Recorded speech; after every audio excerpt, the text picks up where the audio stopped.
Hello मेरे प्यारे student, आप सभी का स्वागत है अल्फा एक्टिव क्लासेस में। तो जैसे प्यारे स्टूडेंट, इससे पहले हमने लास्ट टॉपिक लेक्चर नंबर 5 में हमने बताया था सुरक्षा संकेत के बारे में, और व्यावसायिक सुरक्षा सावधानी का ये चैप्टर आपका स्टार्टिंग था, जिसमें हमने लेक्चर नंबर 5 में प्यारे स्टूडेंट आपको बताया था सुरक्षा और संकेत, यानी सुरक्षा और संकेत क्या होते थे। तो आज इसी लेक्चर को हम आगे बढ़ाएंगे और आज हम बात करेंगे प्यारे स्टूडेंट प्राथमिक उपचार, जो कि बहुत ही मोस्ट इम्पोर्टेंट है और इससे एक या दो क्वेश्चन हर एग्ज़ाम में आपका पूछा जाता है। तो जैसे प्यारे स्टूडेंट, आज हम बात करते हैं प्राथमिक उपचार के बारे में। तो प्राथमिक उपचार होता क्या है, इसके बारे में हम सबसे पहले चर्चा करते हैं। प्राथमिक उपचार जिसे कहते हैं फर्स्ट एंड ट्रीटमेंट। तो जैसे प्यारे स्टूडेंट, तो प्राथमिक उपचार वह उपचार होता है जो डॉक्टर के आने से पहले जब हम किसी व्यक्ति को जो उपचार देते हैं उससे प्यारे स्टूडेंट हम प्राथमिक उपचार कहते हैं। तो इसमें क्या लिखना है प्यारे स्टूडेंट, सिर्फ आपको यही एक पॉइंट याद रखना है कि प्राथमिक उपचार क्या होता है। तो आपको ध्यान रखना है कि डॉक्टर के आने से पहले दिया जाने वाला उपचार, आने से पहले दिया जाने वाला उपचार होता है। ठीक है प्यारे स्टूडेंट, यानी जो डॉक्टर के आने से पहले जो उपचार दिया जाता है उसे हम प्राथमिक उपचार कहते हैं। अब प्राथमिक उपचार में क्या कंडीशन होता है कि जैसे किसी व्यक्ति को इलेक्ट्रिक शॉक लग गया है प्यारे स्टूडेंट, इलेक्ट्रिक शॉक लग गया है, तो उसे डॉक्टर के आने से पहले हम उसको कौन कौन से उपचार दे सकते हैं ताकि डॉक्टर के आने के बाद उसका सही इलाज हो सके। तो प्यारे स्टूडेंट, सबसे पहले इसमें पॉइंट यह होता है कि यदि किसी व्यक्ति को इलेक्ट्रिक शॉक लग गया है, तो उसे क्या करना चाहिए। उस व्यक्ति को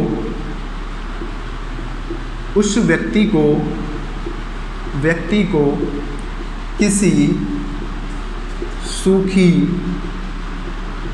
सूखी दरी, क्या पैसे सूखी दरी या चारपाई में लिटाना चाहिए। ठीक है प्यारे स्टूडेंट, जैसे यहाँ तक आपको समझ में आ गया होगा कि अगर किसी व्यक्ति को अगर इलेक्ट्रिक शॉक लग गया है तो सबसे पहले उस व्यक्ति को किसी सूखी दरी या चारपाई में लिटाना चाहिए। अगर उस व्यक्ति को हम गीली जगह पर लिटाएंगे तो नोट करके आप यहाँ लिख सकते हैं कि अगर हम उसको क्या है गीली जगह पर लिटाने से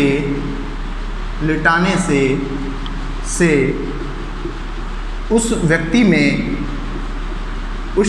में आवेश बढ़ जाता है। क्या हो जाता है प्यारे स्टूडेंट, आवेश बढ़ जाता है। तो इसी वजह से हम उस व्यक्ति को प्यारे स्टूडेंट कहाँ लिटाना चाहिए, सूखी दरी या चारपाई में लिटाना चाहिए, जिससे आसानी से जो उसके अंदर आवेश है या विद्युत धारा है वो आसानी से विसर्जित हो जाए। तो उस व्यक्ति को कहाँ लिटाना चाहिए, सूखी दरी या चारपाई में लिटाना चाहिए प्यारे स्टूडेंट। अब नेक्स्ट बात करते हैं उसके चारों ओर खुली हवा आने दें। ठीक है प्यारे स्टूडेंट, यानी उसकी चारों तरफ ऐसी कंडीशन रहनी चाहिए ताकि उसे खुली हवा आनी चाहिए। ठीक है प्यारे स्टूडेंट, तो ये मोस्टली इंपॉर्टेंट है कि प्राथमिक उपचार में क्या होना चाहिए। किसी व्यक्ति को इलेक्ट्रिक शॉक लग गया होगा और नंबर ऑफ पॉइंट्स हैं, पर मेन पॉइंट्स मैंने आपको बता दिए हैं कि उसको सूखी दरी में उसके चारों तरफ आवेश मतलब हवा आने देना चाहिए प्यारे स्टूडेंट। ये सबसे ज़्यादा आपका मोस्ट इंपॉर्टेंट है। अब प्यारे स्टूडेंट बात करते हैं कि उसके बाद हमें उसे प्राथमिक उपचार में क्या क्या क्रिया होती हैं कि जब किसी व्यक्ति को अब इलेक्ट्रिक शॉक लग गया है, उसे सांस लेने में दिक्कत आ रही हैं, तो उस कंडीशन में हम उस व्यक्ति को श्वास क्रिया या हम कृत्रिम श्वास प्रक्रिया देते हैं। तो अब इसके बारे में बात करेंगे प्यारे स्टूडेंट, हम कृत्रिम श्वास प्रक्रिया क्या होती है इसके बारे में हम चर्चा करते हैं कि कृत्रिम जो सांस प्रक्रिया है वो क्या चीज़ होती है, इसके बारे में हम बात करते हैं। तो इसे बोलते हैं कृत्रिम श्वास प्रक्रिया। कृत्रिम श्वास प्रक्रिया तो प्यारे स्टूडेंट, कृत्रिम सांस प्रक्रिया के बारे में बात करें कि इसके बारे में क्या है कि जब व्यक्ति को विद्युत झटका लग जाता है और उसे सांस लेने में दिक्कत होती है तो उसे हम कृत्रिम सांस प्रक्रिया देते हैं। तो इसमें क्या लिखना है, जब व्यक्ति को विद्युत झटका लग जाता है, विद्युत झटका या इलेक्ट्रिक शॉक लग जाता है तो उसे सांस लेने में दिक्कत होती है। क्या होती है प्यारे स्टूडेंट? दिक्कत होती है तो उसे कृत्रिम श्वास प्रक्रिया देना चाहिए। कृत्रिम श्वास प्रक्रिया देना चाहिए। प्यारे स्टूडेंट, यहाँ तक आपको क्लियर होगा। अब हमने बात कर ली कृत्रिम सांस प्रक्रिया।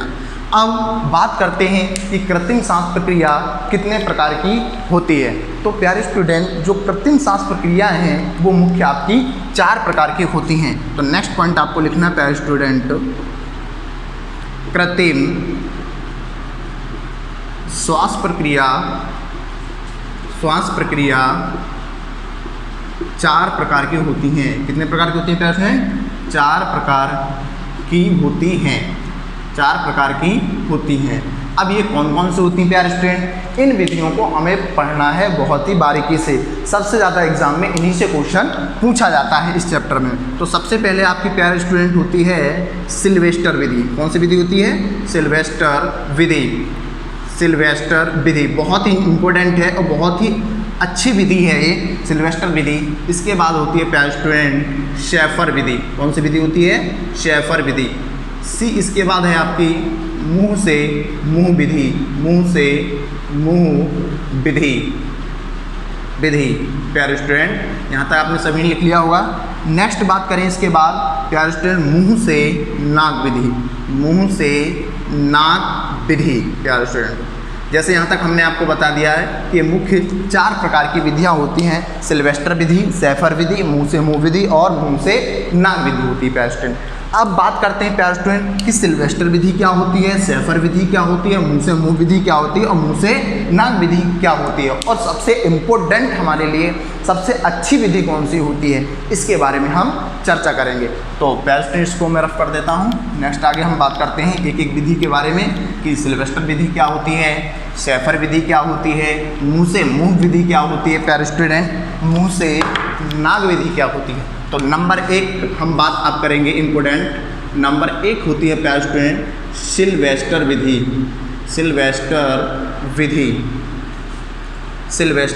विधि के बारे में बात कर रहे हैं प्यारे स्टूडेंट।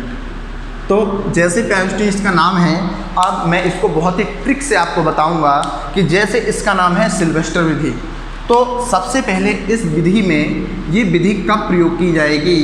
इस विधि का प्रयोग कब किया जाता है? जब व्यक्ति को यानी जो उस व्यक्ति को जिसको विद्युत झटका लगा है उसको सिल्वेस्टर विधि कब देनी है? यानी जब उस व्यक्ति को पीठ पर छाले लगे, यानी उसके पीठ कहाँ पर है प्यारे स्टूडेंट? पीठ पर उसके छाले पड़े हैं, तो उसको हम सिल्वेस्टर विधि देते हैं। और यानी इस विधि में मोस्ट इम्पोर्टेंट यही है कि इसको हम किसके बल लिटाएंगे? पीठ के बल, और छाले कहाँ आपके आगे की ओर हैं। तो इस विधि में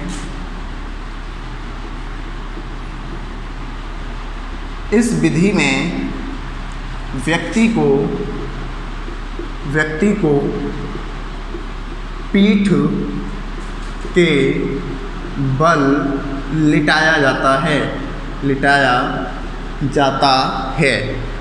तो जैसे प्यारे स्टूडेंट, सबसे मोस्ट इम्पोर्टेंट यही बात है आपकी कि इस विधि को कहाँ है? इस विधि में व्यक्ति को पीठ के बल लिटाया जाता है, यानी इसको पीठ के यानी पीछे के बल व्यक्ति को लिटाया जाता है। जब इस व्यक्ति में पीठ के बल लिटाया जाता है तो ऑब्वियसली उसके जो छाले पड़े हैं वो कहाँ हैं? पेट यानी आगे सीने की ओर उसमें छाले पड़े हुए हैं, यानी सीने में उसके इलेक्ट्रिक शॉक लगा हुआ है। अब अगला पॉइंट क्या लिखा है? इस विधि में व्यक्ति के व्यक्ति के सीने में छाले पड़े हैं। ठीक है प्यारे स्टूडेंट, तो यही मोस्ट इंपोर्टेंट है। सिल्वेस्टर विधि में क्या होता है, पीठ के बल लिटाया जाएगा। जब पीठ के बल लिटाया जाएगा तो इसका मतलब उस व्यक्ति के जो छाले पड़े हुए हैं वो कहाँ हैं, सीने पे। अब इसमें प्रोसेसिंग क्या होती है प्यारे स्टूडेंट, जैसे मैं बताना चाहूँ कि इसमें प्रोसेसिंग क्या होती है कि व्यक्ति को पहले पीठ के पीछे लिटा दिया जाता है, पीठ के बल लिटा दिया जाता है, उसके बाद उसके दोनों हाथों को मोड़कर इस प्रकार से प्रोसेसिंग आगे पीछे की जाती है। और यह प्रोसेसिंग लगभग 10 से 12 बार की जाती है, और जिससे उसके जो सर्कुलेशन है, ब्लड सर्कुलेशन है, वो आसानी से चलने लग जाए। तो इस प्रक्रिया को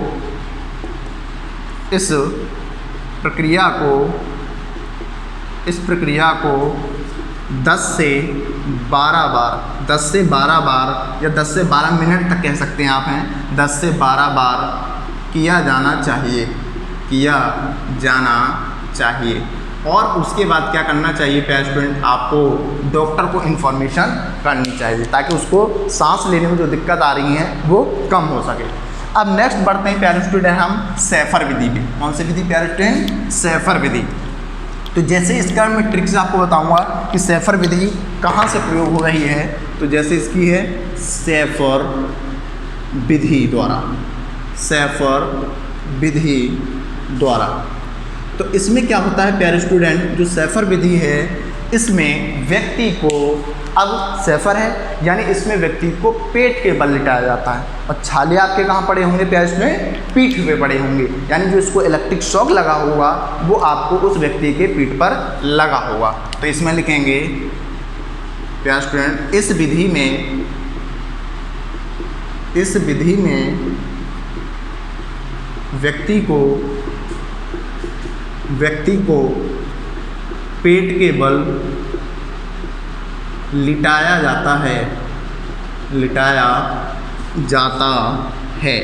तो आई होप यहाँ तक समझ में आ गया होगा प्यारे स्टूडेंट।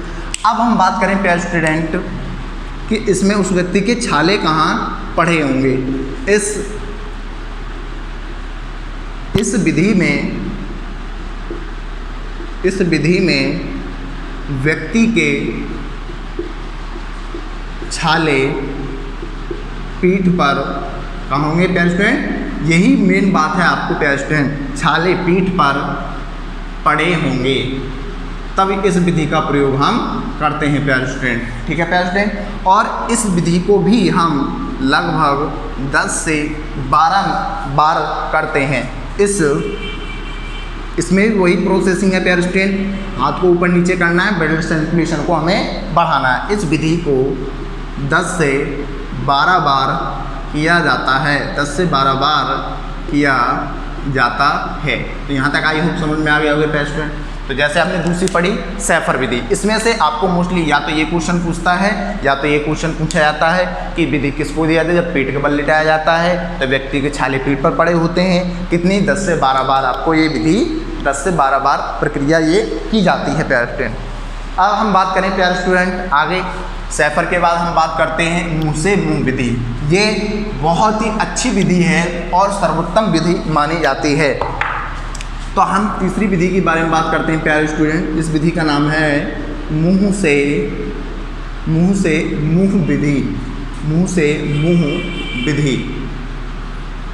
तो जैसे इसका नाम है प्यारे स्टूडेंट वैसा ही इसका काम है, और ये सबसे ज़्यादा मोस्ट इम्पोर्टेंट विधि मानी जाती है। तो इसमें क्या है पॉइंट, इस विधि में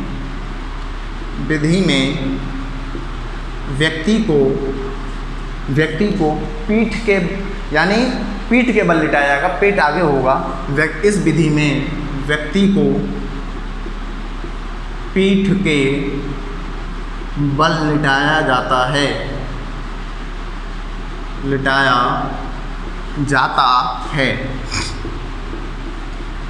अब इस विधि में क्या प्रोसेसिंग है, इस विधि में क्या होता है प्यारे स्टूडेंट, जिस व्यक्ति को इलेक्ट्रिक शॉक लगा है उस व्यक्ति को मुंह साफ करके उसके ऊपर एक सफ़ेद कपड़ा डाल दिया जाता है। डालने के बाद होता क्या है प्यारे स्टूडेंट, दूसरा व्यक्ति उसके मुंह से मुंह लगाकर हवा को प्रेशराइज करता है। जब उस हवा को प्रेशराइज होता है तो हवा देने के बाद वो अपना दूसरा व्यक्ति उस मुंह को हटा लेता है और जो उसके अंदर की जो हवा है वो बाहर निकलती है, जिसके कारण उस व्यक्ति का जो ब्लड सर्कुलेशन है वो आसानी से चलना प्रवाह हो जाता है। तो यह विधि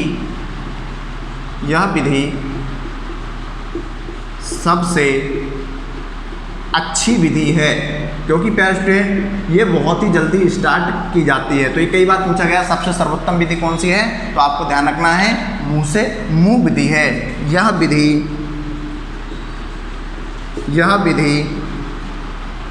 लगभग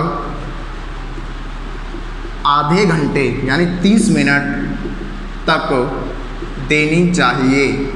जब इसको देनी चाहिए इसके बाद क्या होता है कि आपको डॉक्टर को बुलाना है। ये हम क्या पढ़ रहे हैं, प्राथमिक उपचार के बारे में पढ़ रहे हैं। यह विधि सबसे अच्छी होती है, सर्वोत्तम विधि होती है और बहुत ही ज़्यादा इसका प्रयोग किया जाता है प्यारे स्टूडेंट।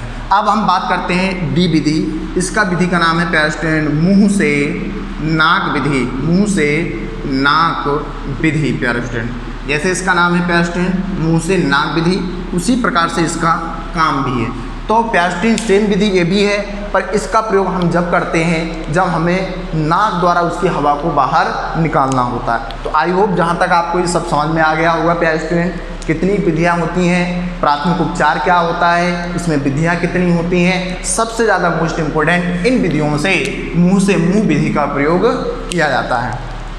तो प्यारे स्टूडेंट, तो जैसा इससे पहले हमने लास्ट लेक्चर बनाया था उसमें हमने बताया था सुरक्षा संकेत। तो जिन स्टूडेंट ने उस वीडियो को वॉच नहीं किया है, उस वीडियो के नीचे आप डिस्क्रिप्शन में जाकर उस वीडियो का लिंक मिल जाएगा, आप वहां से उस वीडियो को वॉच कर सकते हैं। नेक्स्ट इसके बाद हम नेक्स्ट लेक्चर में जो हम बात करेंगे, नेक्स्ट लेक्चर में इसके जो इलेक्ट्रिक शॉक लगने के कारण क्या होते हैं और MCQ क्वेश्चन, ये आपका जो हमारा पहला चैप्टर था बेसिक का व्यावसायिक सुरक्षा और स्वास्थ्य का नंबर ऑफ लास्ट टॉपिक है। इसके बाद हम इसके number of question, objective question out करेंगे कि कैसे कैसे इसके क्वेश्चन आते हैं, कैसे क्वेश्चन पूछे जाते हैं। तो आज के लिए इतना ही, और वीडियो को लाइक शेयर करें तथा चैनल को सब्सक्राइब करें और कमेंट करना ना भूलें और अपने दोस्तों को शेयर करें जिनको इसकी बहुत ज़रूरत है। तो आज के लिए इतना ही, नेक्स्ट वीडियो में फिर मिलते हैं। जय हिंद, जय भारत, थैंक यू।